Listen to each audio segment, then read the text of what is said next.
Good morning children. Punjabi ਦੀ online ਜਮਾਤ ਵਿੱਚ ਮੈਂ ਤੁਹਾਡਾ ਸਭ ਦਾ ਸਵਾਗਤ ਕਰਦੀ ਹਾਂ ਅਤੇ ਆਸ ਕਰਦੀ ਹਾਂ ਕਿ ਤੁਸੀਂ ਸਾਰੇ ਆਪਣੇ ਘਰਾਂ ਵਿੱਚ ਸੁਰੱਖਿਅਤ ਹੋਵੋਗੇ। ਬੱਚਿਓ, ਪਿਛਲੀ ਜਮਾਤ ਵਿੱਚ ਆਪਾਂ ਪੋਤਾ ਪੰਨ ਦੀ ਕਹਾਣੀ ਪੜ੍ਹ ਰਹੇ ਸੀ। ਹੁਣ ਤੱਕ ਦੀ ਪੜ੍ਹੀ ਕਹਾਣੀ ਵਿੱਚ ਸਾਨੂੰ ਪਤਾ ਲੱਗਿਆ ਹੈ ਕਿ ਕਿਵੇਂ ਮੇਜਰ ਸਾਹਿਬ ਗੱਡੀ ਵਿੱਚ ਸਭ ਦੀ ਮਦਦ ਕਰ ਰਹੇ ਸਨ। ਸਭ ਤੋਂ ਪਹਿਲਾਂ ਉਸ ਭਾਰੇ ਸੱਜਣ ਨੂੰ ਸੀਟ ਤੱਕ ਪਹੁੰਚਾਉਣ ਲਈ ਮਦਦ ਕੀਤੀ। ਫਿਰ ਦੋ ਵਿਅਕਤੀਆਂ ਦੇ ਸਮਾਨ ਰੱਖਣ ਲਈ ਬਾਥਰੂਮ ਸਾਫ਼ ਕਰਾਇਆ। ਫਿਰ ਜਦੋਂ ਸ਼ਿਕੰਜਵੀ ਵਾਲਾ ਆਇਆ ਤਾਂ ਲੋਕਾਂ ਨੂੰ ਸ਼ਿਕੰਜਵੀ ਪਿਲਾਈ। ਉਹਨਾਂ ਤੋਂ ਪੈਸੇ ਵੀ ਨਹੀਂ ਲਏ, ਪਰ ਲੋਕਾਂ ਨੇ ਆਨਾ ਦੇਣਾ ਚਾਹਿਆ, ਪਰ ਮੇਜਰ ਸਾਹਿਬ ਨੇ ਮਜ਼ਾਕ ਕਰਕੇ ਆਨਾ ਸਭ ਦਾ ਵਾਪਸ ਕਰ ਦਿੱਤਾ। ਆਓ ਅਸੀਂ ਦੇਖਦੇ ਹਾਂ ਕਿ ਕਹਾਣੀ ਵਿੱਚ ਅੱਗੇ ਕੀ ਵਾਪਰਦਾ ਹੈ। ਸਭ ਦੇ ਆਨੇ ਮੁੜ ਗਏ ਤੇ ਲੋਕ ਭਖਦੇ ਦਿਲਾਂ ਵਾਲੇ ਅਫਸਰ ਕੋਲੋਂ ਝੜਦੇ ਚੰਗਿਆੜਿਆਂ ਵਿੱਚ ਮਸਤ ਹੋ ਗਏ। ਸੋ ਸਾਰੇ ਲੋਕਾਂ ਨੇ ਪੈਸੇ ਵਾਪਸ ਕਰ ਦਿੱਤੇ। ਮੇਜਰ ਸਾਹਿਬ ਨੇ ਸਭ ਦੇ ਪੈਸੇ ਵਾਪਸ ਕਰ ਦਿੱਤੇ ਤੇ ਸਾਰੇ ਲੋਕ ਇਹ ਗੱਲ ਦੇਖ ਕੇ ਹੋਰ ਆਕਰਸ਼ਿਤ ਹੋ ਗਏ ਤੇ ਸਾਰੇ ਮੇਜਰ ਸਾਹਿਬ ਵੱਲ ਦੇਖਣ ਲੱਗ ਪਏ।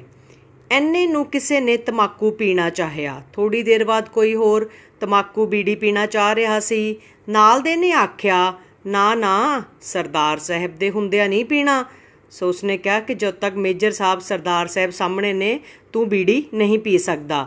ਮੇਜਰ ਸਾਹਿਬ ਨੇ ਸੁਣ ਲਿਆ ਤੇ ਹੱਸ ਕੇ ਬੋਲੇ, ਪੀਣਾ ਕਿਉਂ ਨਹੀਂ, ਬੇਸ਼ੱਕ ਪੀਓ, ਪਰ ਕੋਈ ਵਧੀਆ ਜਿਹਾ ਸਿਗਰਟ ਪੀਣਾ। ਸੋ ਮੇਜਰ ਸਾਹਿਬ ਨੇ ਇਸ ਦਾ ਵੀ ਮਜ਼ਾਕ ਕਰ ਦਿੱਤਾ ਅਤੇ ਉਸਨੂੰ ਕਿਹਾ ਕਿ ਜੇ ਕੁਛ ਪੀਣਾ ਹੈ, ਤੁਸੀਂ ਬੀੜੀ ਪੀਣਾ ਚਾਹੁੰਦੇ ਹੋ ਤਾਂ ਬੀੜੀ ਨਹੀਂ, ਕੋਈ ਵਧੀਆ ਜੀ ਸਿਗਰਟ ਪੀਓ। ਕਿਸੇ ਨੇ ਪੁੱਛਿਆ, ਵਧੀਆ ਨਾਲ ਕੀ ਫਰਕ ਪੈ ਜਾਏਗਾ? ਵਧੀਆ ਸਿਗਰਟ ਦਾ ਧੂੰਆਂ ਤਾਂ ਕਈ ਵਾਰ ਸਾਡੇ ਅੰਗਰੇਜ਼ ਅਫਸਰਾਂ ਨੇ ਸਾਡੇ ਮੂੰਹ 'ਤੇ ਮਾਰਿਆ ਹੈ, ਉਸ ਧੂੰਏਂ ਦੀ ਸਾਨੂੰ ਆਦਤ ਹੈ। ਸੋ ਗੁਲਾਮ ਭਾਰਤ ਦੀ ਇੱਥੇ ਗੱਲ ਕੀਤੀ ਜਾ ਰਹੀ ਸੀ ਕਿ ਜਦੋਂ ਭਾਰਤ ਗੁਲਾਮ ਸੀ ਤਾਂ ਕਈ ਅੰਗਰੇਜ਼ ਅਫਸਰ ਸਾਡੇ ਮੂੰਹਾਂ 'ਤੇ ਧੂੰਆਂ ਮਾਰਦੇ ਸੀ ਅਤੇ ਸਾਨੂੰ ਉਸਦੀ ਧੂੰਏਂ ਦੀ ਆਦਤ ਹੈ, ਇਸ ਲਈ ਤੂੰ ਵਧੀਆ ਸਿਗਰਟ ਹੀ ਪੀ ਸਕਦਾ ਹੈ। ਪੀਣ ਵਾਲੇ ਕੋਲ ਵਧੀਆ ਸਿਗਰਟ ਨਹੀਂ ਸੀ, ਉਹ ਬੀੜੀ ਪੀਣ ਵਾਲਾ ਸੀ। ਸ਼ਰਮਾ ਗਿਆ, ਕਹਿਣ ਲੱਗਾ ਮੈਂ ਨਹੀਂ ਪੀਂਦਾ। ਹੁਣ ਇਸ ਬੀੜੀ ਪੀਣ ਵਾਲੇ ਕੋਲੇ ਵਧੀਆ ਸਿਗਰਟ ਨਹੀਂ ਸੀਗੀ ਅਤੇ ਉਹ ਸ਼ਰਮਾ ਗਿਆ ਅਤੇ ਕਹਿਣ ਲੱਗਿਆ ਕਿ ਮੈਂ ਨਹੀਂ ਪੀਂਦਾ, ਮੈਂ ਬੀੜੀ ਨਹੀਂ ਪੀਵਾਂਗਾ। ਜਦੋਂ ਮੇਜਰ ਸਾਹਿਬ ਨੂੰ ਬੀੜੀ ਦੀ ਸਮਝ ਆਈ, ਜਦੋਂ ਹੁਣ ਮੇਜਰ ਸਾਹਿਬ ਨੂੰ ਸਮਝ ਆਇਆ ਕਿ ਇਹਦੇ ਕੋਲੇ ਵਧੀਆ ਸਿਗਰਟ ਨਹੀਂ ਹੈ, ਇਹਦੇ ਕੋਲੇ ਬੀੜੀ ਹੈ, ਤਾਂ ਉਹਨਾਂ ਆਖਿਆ, ਬੀੜੀ ਦਾ ਧੂੰਆਂ ਤੂੰ ਬਾਰੀ ਵਿੱਚੋਂ ਬਾਹਰ ਸੁੱਟ ਛੱਡੀ। ਬਾਰੀ ਹੋ ਗਿਆ ਬੱਚੋ ਖਿੜਕੀ। ਸੋ ਉਹਨਾਂ ਨੇ ਕਿਹਾ ਜੇ ਤੂੰ ਪੀਣਾ ਹੀ ਚਾਹ ਰਿਹਾ ਤਾਂ ਭਾਈ ਬੀੜੀ ਪੀ ਲੈ, ਪਰ ਧੂੰਆਂ ਬਾਹਰ ਸੁੱਟੀ ਨਾ, ਸਾਡੇ ਵੱਲ ਨਾ ਮਾਰੀ, ਪਰ ਭਾਈ ਜ਼ਰੂਰ ਪੀ। ਅਤੇ ਆਖ ਵੇਖ ਕੇ ਉਹਨੂੰ ਸੂਟਾ ਲਵਾ ਹੀ ਦਿੱਤਾ। ਸੂਟਾ ਲਵਾਉਣਾ, ਬੀੜੀ ਪੀਣਾ। ਸੋ ਇਹ ਕਹਿ ਕੇ ਉਹਨੂੰ ਬੀੜੀ ਪਿਲਾਉਣ ਦੀ ਇਜਾਜ਼ਤ ਦੇ ਦਿੱਤੀ। ਅਗਲੇ ਸਟੇਸ਼ਨ 'ਤੇ ਇੱਕ ਹੌਲਦਾਰ ਨੇ ਪਲੇਟਫਾਰਮ 'ਤੇ ਸਲੂਟ ਖੜਕਾਈ ਅਤੇ ਪੁੱਛਿਆ।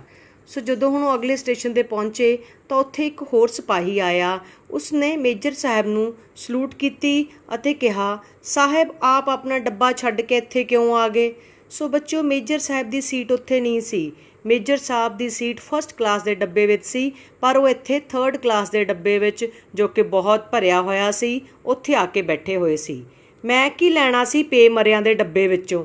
ਸੋ ਮੇਜਰ ਸਾਹਿਬ ਕਹਿੰਦੇ ਨੇ, ਪੇ ਮਰਿਆਂ ਦਾ ਡੱਬਾ ਹੁੰਦਾ ਹੈ ਜਿਨ੍ਹਾਂ ਦਾ ਪਿਓ ਮਰਿਆ ਹੋਵੇ, ਬਾਪ ਮਰਿਆ ਹੋਵੇ। ਅਤੇ ਉਹਨਾਂ ਨੇ ਕਿਹਾ ਕਿ ਮੈਂ ਇੱਥੋਂ ਕੀ ਲੈਣਾ ਸੀ, ਇਹ ਡੱਬਾ ਤਾਂ ਪੇ ਮਰਿਆਂ ਦਾ ਹੋਇਆ ਹੈ। ਕੋਈ ਅਖਬਾਰ ਪੜ੍ਹਦਾ ਸੀ, ਕੋਈ ਕਿਤਾਬ ਮੂੰਹ ਅੱਗੇ ਧਰੀ ਬੈਠਾ ਸੀ, ਕੋਈ ਸਿਗਰਟ ਦੇ ਧੂੰਏਂ ਵੱਲ ਹੀ ਵੇਖੀ ਜਾ ਰਿਹਾ ਸੀ। ਮੈਂ ਇੱਥੇ ਆ ਗਿਆ, ਇੱਥੇ ਸਭ ਦੇ ਪਿਓ ਜਾਪਦੇ ਨੇ। ਸੋ ਮੇਜਰ ਸਾਹਿਬ ਨੇ ਇਸ ਡੱਬੇ ਨੂੰ ਪਿਓ ਮਰਿਆਂ ਦਾ ਡੱਬਾ ਕਿਹਾ, ਫਸਟ ਕਲਾਸ ਦੇ ਡੱਬੇ ਨੂੰ, ਜਿੱਥੇ ਉਹਨਾਂ ਦੀ ਜਗ੍ਹਾ ਸੀ। ਉਹਨਾਂ ਨੇ ਕਿਹਾ ਉਸ ਡੱਬੇ ਵਿੱਚ ਕੋਈ ਕਿਸੇ ਵੱਲ ਨਾਲ ਗੱਲ ਨਹੀਂ ਕਰ ਰਿਹਾ ਸੀ, ਸਭ ਆਪੋ ਆਪਣਾ ਮਸਤ ਸੀ। ਕੋਈ ਕਿਤਾਬ ਪੜ੍ਹ ਰਿਹਾ, ਕੋਈ ਅਖਬਾਰ ਪੜ੍ਹ ਰਿਹਾ। ਸੋ ਮੈਨੂੰ ਉਹ ਡੱਬਾ ਠੀਕ ਨਹੀਂ, ਚੰਗਾ ਨਹੀਂ ਲੱਗਿਆ ਅਤੇ ਮੈਂ ਇੱਥੇ ਆ ਗਿਆ। ਫਿਰ ਮੈਂ ਤੁਹਾਡੀ ਸੀਟ 'ਤੇ ਜਾ ਪਵਾਂ? ਹੁਣ ਉਹ ਸਿਪਾਹੀ ਕਹਿੰਦਾ, ਫਿਰ ਠੀਕ ਹੈ, ਤੁਹਾਡੀ ਸੀਟ ਤਾਂ ਖਾਲੀ ਹੈ, ਮੈਂ ਉੱਥੇ ਜਾ ਕੇ ਬਹਿ ਜਾਣਾ, ਸਮਾਨ ਦਾ ਧਿਆਨ ਰੱਖਾਂਗਾ। ਨਾ ਭਾਈ, ਉੱਥੇ ਤਾਂ ਮੇਰਾ ਜਾਨਸ਼ੀਨ ਬੈਠਾ ਹੈ। ਬੈਠਾ ਹੀ ਜਾਨਸ਼ੀਨ ਹੁੰਦਾ, ਜਾਨ ਤੋਂ ਪਿਆਰਾ। ਕਹਿੰਦੇ ਨਾ ਭਾਈ, ਤੂੰ ਉੱਥੇ ਨਹੀਂ ਜਾ ਸਕਦਾ, ਉੱਥੇ ਤਾਂ ਮੇਰਾ ਜਾਨ ਤੋਂ ਪਿਆਰਾ ਕੋਈ ਵਿਅਕਤੀ ਬੈਠਾ ਹੈ। ਉਹ ਕੌਣ ਸਾਹਿਬ? ਤੁਰਦੀ ਗੱਡੀ ਦੇ ਜੰਗਲੇ ਨਾਲ ਕੋਈ ਲਟਕ ਗਿਆ ਸੀ। ਮੈਨੂੰ ਡਰ ਲੱਗਾ ਕਿਤੇ ਡਿੱਗ ਡਿਗਾ ਕੇ ਮਰ ਜਾਏਗਾ। ਜਦੋਂ ਫਸਟ ਕਲਾਸ ਦੇ ਡੱਬੇ ਵਿੱਚ ਮੇਜਰ ਸਾਹਿਬ ਬੈਠੇ ਹੋਏ ਸੀ, ਉਦੋਂ ਉੱਥੇ ਕੋਈ ਆਦਮੀ ਵਿਅਕਤੀ ਆਇਆ ਜਿਹੜਾ ਜੰਗਲੇ ਨਾਲ ਲਟਕਿਆ ਹੋਇਆ ਸੀ ਅਤੇ ਉਹ ਅੰਦਰ ਆਉਣਾ ਚਾਹੁੰਦਾ ਸੀ। ਫਿਰ ਗਵਾਹੀਆਂ ਭੁਗਤਣੀਆਂ ਪੈਣਗੀਆਂ, ਕੋਰਟ ਕਚਹਿਰੀ ਦੇ ਚੱਕਰ ਲੱਗ ਪੈਣਗੇ। ਜੇ ਉਹ ਡਿੱਗ ਕੇ ਮਰ ਗਿਆ, ਮੈਂ ਉਹਨੂੰ ਅੰਦਰ ਵਾੜ ਲਿਆ। ਅਗਲੇ ਸਟੇਸ਼ਨ 'ਤੇ ਮੈਂ ਉਹਨੂੰ ਆਖਿਆ ਕਿਸੇ ਹੋਰ ਡੱਬੇ ਵਿੱਚ ਚਲਾ ਜਾ, ਪਰ ਉਹ ਪੈਰੀ ਪੈ ਗਿਆ। ਪੈਰੀ ਪਿਆ ਕਿ ਜੀ ਮੈਨੂੰ ਕਿਸੇ ਥਾਂ ਨਹੀਂ ਦੇਣੀ। ਸੋ ਮੈਂ ਆਪਣੀ ਟਿਕਟ ਉਹਦੇ ਨਾਲ ਵਟਾ ਕੇ ਇੱਥੇ ਆ ਗਿਆ। ਬੰਤਾ ਸਿੰਘ ਹੋਰੀ ਇੱਥੇ ਬੈਠੇ ਸਨ। ਬੱਚਿਓ, ਇਸ ਪੈਰਾਗ੍ਰਾਫ ਵਿੱਚ ਦੱਸਿਆ ਹੈ ਕਿ ਜਦੋਂ ਫਸਟ ਕਲਾਸ ਦੇ ਡੱਬੇ ਵਿੱਚ ਮੇਜਰ ਸਾਹਿਬ ਬੈਠੇ ਹੋਏ ਸੀ, ਉੱਥੇ ਇੱਕ ਵਿਅਕਤੀ ਜੰਗਲੇ ਨਾਲ ਲਟਕਿਆ ਹੋਇਆ ਸੀ ਟ੍ਰੇਨ ਦੇ ਬਾਹਰ। ਮੇਜਰ ਸਾਹਿਬ ਨੂੰ ਡਰ ਲੱਗਿਆ ਕਿ ਕਿਤੇ ਉਹ ਮਾਰੀ ਨਾ ਜਾਵੇ।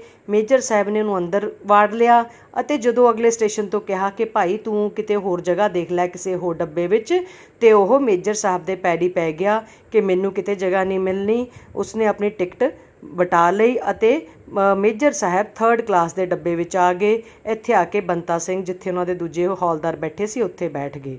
ਸੁਣ ਕੇ ਸਵਾਰੀਆਂ ਦੰਗ ਰਹਿ ਗਈਆਂ। ਦੰਗ ਰਹਿ ਜਾਣਾ ਮੀਨਸ ਬੱਚਿਓ ਹੈਰਾਨ ਹੋ ਜਾਣਾ। ਸਾਰੀਆਂ ਸਵਾਰੀਆਂ ਹੈਰਾਨ ਹੋ ਗਈਆਂ ਇਹ ਦੇਖ ਕੇ ਕਿ ਤੁਸੀਂ ਫਸਟ ਕਲਾਸ ਦੀ ਸੀਟ ਛੱਡ ਕੇ ਤੁਸੀਂ ਥਰਡ ਕਲਾਸ ਦੇ ਡੱਬੇ ਵਿੱਚ ਆ ਕੇ ਬੈਠੇ ਹੋ। ਪਰ ਉਸ ਭਲੇ ਸਰਦਾਰ ਨੂੰ ਆਪਣੀ ਤਾਰੀਫ ਨਾ ਕਰਨ ਦਿੱਤੀ। ਸੋ ਮੇਜਰ ਸਾਹਿਬ ਨੇ ਆਪਣੀ ਕਿਸੇ ਨੂੰ ਵੀ ਤਾਰੀਫ ਨਹੀਂ ਕਰਨ ਦਿੱਤੀ। ਉਹ ਨਹੀਂ ਚਾਹੁੰਦੇ ਸੀ ਕੋਈ ਉਹਨਾਂ ਦਾ ਧੰਨਵਾਦ ਕਰੇ ਜਾਂ ਉਹਨਾਂ ਦੀ ਕੋਈ ਤਾਰੀਫ ਕਰੇ। ਜਿਹੜਾ ਕੋਈ ਸ਼ੁਰੂ ਕਰੇ ਕੋਈ ਹੋਰ ਹੀ ਗੱਲ ਆਪਣੇ ਕੋਲੋਂ ਵਾਹ ਕੇ ਉਹਨੂੰ ਚੁੱਪ ਕਰਾ ਦੇਵੇ। ਸੋ ਮੇਜਰ ਸਾਹਿਬ ਨੂੰ ਜਦੋਂ ਵੀ ਕੋਈ ਧੰਨਵਾਦ ਕਰਨਾ ਚਾਹੁੰਦਾ ਸੀ, ਉਹ ਕੋਈ ਹੋਰ ਹੀ ਗੱਲ ਕਰ ਦਿੰਦੇ ਸੀ ਅਤੇ ਉਸਨੂੰ ਚੁੱਪ ਕਰਾ ਦਿੰਦੇ ਸੀ। ਅਗਲੇ ਸਟੇਸ਼ਨ 'ਤੇ ਮੇਜਰ ਸਾਹਿਬ ਨੇ ਲੈ ਜਾਣਾ ਬੱਚਿਓ ਉੱਤਰ ਜਾਣਾ ਸੀ। ਉਹਨਾਂ ਕੋਲੋਂ ਨਾਲ ਦਿਆਂ ਨੇ ਪਤਾ ਪੁੱਛਿਆ। ਸੋ ਹੁਣ ਅਗਲੇ ਸਟੇਸ਼ਨ 'ਤੇ ਮੇਜਰ ਸਾਹਿਬ ਦਾ ਸਟੇਸ਼ਨ ਆ ਗਿਆ ਸੀ। ਉਹਨਾਂ ਨੇ ਉਤਰਨਾ ਸੀ ਅਤੇ ਲੋਕੀ ਚਾਹੁੰਦੇ ਸੀ ਕਿ ਉਹ ਮੇਜਰ ਸਾਹਿਬ ਦਾ ਐਡਰੈਸ, ਘਰ ਦਾ ਪਤਾ ਪੁੱਛਣ ਕਿ ਉਹ ਕਿੱਥੇ ਰਹਿੰਦੇ ਹਨ, ਤਾਂ ਜੋ ਉਹਨਾਂ ਨੂੰ ਮੇਲ ਜੋਲ ਵਧਾ ਸਕੀਏ। ਉਹ ਸਿਪਾਹੀਆਂ ਨਾਲ ਉਹਨਾਂ ਦਾ ਅਸਬਾਬ ਇਕੱਠਾ ਕਰਨ ਲੱਗ ਪਏ।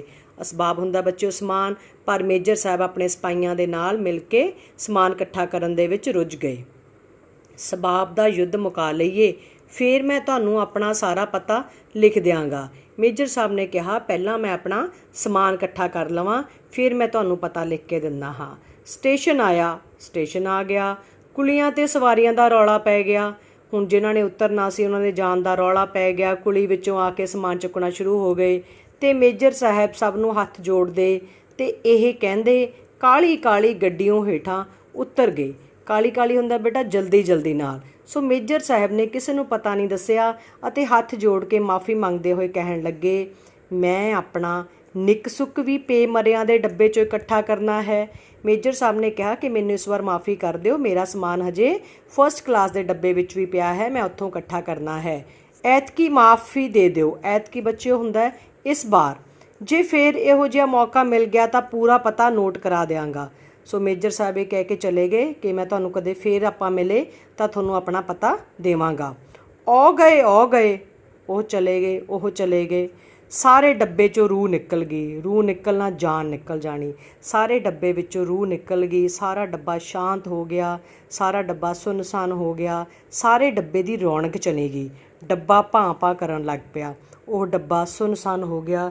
ਉਸ ਡੱਬੇ ਦੇ ਵਿੱਚ ਬਿਲਕੁਲ ਹੀ ਜਾਨ ਹੀ ਨਹੀਂ ਰਹੀ ਅਤੇ ਸਾਰਾ ਡੱਬਾ ਸ਼ਾਂਤ ਹੋ ਕੇ ਬੈਠ ਗਿਆ। ਡੱਬੇ ਦੀ ਜਿਹੜੀ ਰੂਹ ਸੀ, ਡੱਬੇ ਦੀ ਜਿਹੜੀ ਜਾਨ ਸੀ ਬੱਚਿਓ, ਉਹ ਮੇਜਰ ਸਾਹਿਬ ਸੀ। ਉਹ ਡੱਬੇ ਵਿੱਚੋਂ ਜਾਣ ਤੋਂ ਬਾਅਦ ਇੰਝ ਲੱਗ ਰਿਹਾ ਸੀ ਜਿਵੇਂ ਸਾਰਾ ਕੁਝ ਹੀ ਖਤਮ ਹੋ ਗਿਆ ਹੋਵੇ। ਉਸ ਡੱਬੇ ਦੀ ਸਾਰੀ ਰੌਣਕ ਹੀ ਚਲੀ ਗਈ ਹੋਵੇ। ਸੋ ਬੱਚਿਓ, ਹੁਣ ਤੱਕ ਦੀ ਕਹਾਣੀ ਤੋਂ ਸਾਨੂੰ ਪਤਾ ਲੱਗਦਾ ਹੈ ਕਿ ਮੇਜਰ ਸਾਹਿਬ ਬਹੁਤ ਸੱਜਣ ਮਨੁੱਖ ਸਨ। ਹਰ ਕਿਸੇ ਦੀ ਮਦਦ ਕਰਦੇ ਸਨ, ਦਿਆਲੂ ਸੁਭਾਅ ਦੇ ਸਨ, ਖੁਸ਼ ਤਬੀਅਤ ਸਨ ਅਤੇ ਬਹੁਤ ਰੌਣਕੀ ਸਨ। ਅਤੇ ਸਭ ਤੋਂ ਵੱਡੀ ਗੱਲ ਆਪਾਂ ਨਾ ਗਿਣਾਉਣਾ, ਭਾਵ ਉਹ ਨਹੀਂ ਚਾਹੁੰਦੇ ਸੀ ਕਿ ਕੋਈ ਉਹਨਾਂ ਦੀ ਪ੍ਰਸ਼ੰਸਾ ਕਰੇ, ਕੋਈ ਉਹਨਾਂ ਦੀ ਤਾਰੀਫ ਕਰੇ। ਸੋ ਬੱਚਿਓ, ਇਹ ਸੀ ਮੇਜਰ ਸਾਹਿਬ ਦੀ ਪੋਤਾਪਾਂਦੀ ਵਿੱਚ ਮੇਨ ਪਾਤਰ ਸੀਗੇ, ਮੁੱਖ ਪਾਤਰ ਸੀ। ਉਹਨਾਂ ਨੇ ਇਸ ਪਾਠ ਦੇ ਵਿੱਚ ਕੀ ਕੁਝ ਚੰਗੇ ਕੰਮ ਕੀਤੇ ਜਿਨ੍ਹਾਂ ਕਰਕੇ ਇਹਨਾਂ ਨੂੰ ਪੋਤਾਪਾਂਦੀ ਕਿਹਾ ਗਿਆ।